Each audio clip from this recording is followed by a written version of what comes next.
Hi friend, good morning সবাইকে। তোমরা সবাই কেমন আছো? আশা করি তোমরা সবাই ভালো আছো, আর আমিও খুব ভালো আছি। আজকে অনেকদিন পর আসলাম নতুন একটা ব্লগ নিয়ে।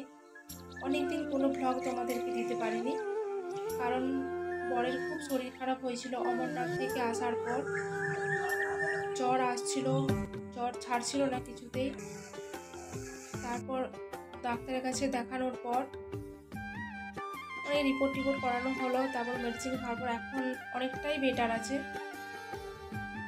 তারপরে এই যে বরের জন্য চাটা বানিয়েছিলাম বরকে দিয়ে, আর এই ছেলেকেও চাটা দিয়ে দিলাম। তারপর আমি বেগুনি ভাজতে বসিয়ে দিয়েছি। এটা আমি প্রায় দিন করে থাকি, কারণ বাড়িতে বানালে অনেকগুলো বানানো হয়। দেখো তো বেগুনিগুলো আমার দোকানের মতো হয়েছে কিনা।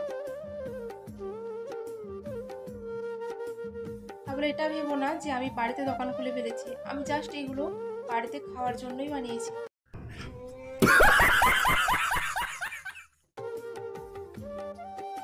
তারপর ব্রেকফাস্ট করে একেবারে রান্না বসিয়ে দিয়েছি। একদিকে আলু কুঁদরি ভাজা আর একদিকে ভাত বসিয়ে দিয়েছি। এই আলু কুঁদরি ভাজাটা আমার ছেলে খেতে খুব পছন্দ করে।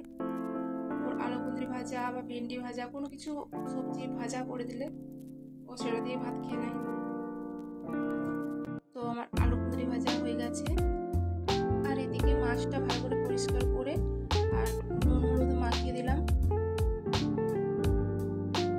তারপর ভেজে দুটো আইসক্রিম ছিল, তো ছেলেকে একটা আর আমি একটা আইসক্রিম নিয়ে বসে গেছি খেতে।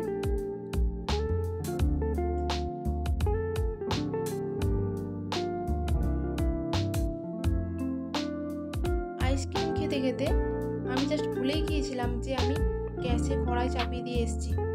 তো আইসক্রিম খেতে খেতে কি কড়াইয়ের কি অবস্থা করলাম দেখো। যদি মাছটা কড়াই দিয়ে থাকতো তাহলে মাছটাই পুড়ে যেত হয়তো। কড়াইটার কিরকম একটা যেন ডিজাইন হয়ে গেছে, তেলটা পুড়ে। আরে কেনা কে চাতে হো? ওই জন্য সবাই বলে যে রান্না করতে করতে অন্যদিকে মন দিতে নেই, কিন্তু আমার ক্ষেত্রে সেটাই হয়ে যায়।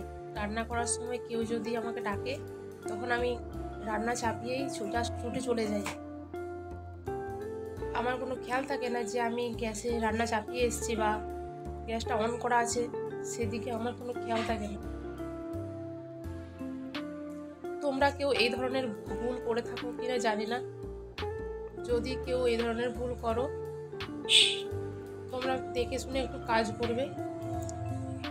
তোমাদেরকে আমি বলছি, কিন্তু আমি জাস্ট নিজেই আমার ভুল হয়ে যায়। তারপর তোমার সঙ্গে কথা বলতে বলতে এদিকে দেখো মাছটা হয়ে গেছে। বরের জন্য এই সিদ্ধ ঝোলটা করে রেখেছিলাম আগের থেকে, আর ওর তো শরীর খারাপ, এখন বেশি তেল মশলা খাবে না, তার জন্য তাও তোমাদেরকে ক্যামেরাটা অন করে শেয়ার করা হয়নি। আর এইদিকে মাশরুম ছাতুটাও হয়ে গিয়েছিল আমার।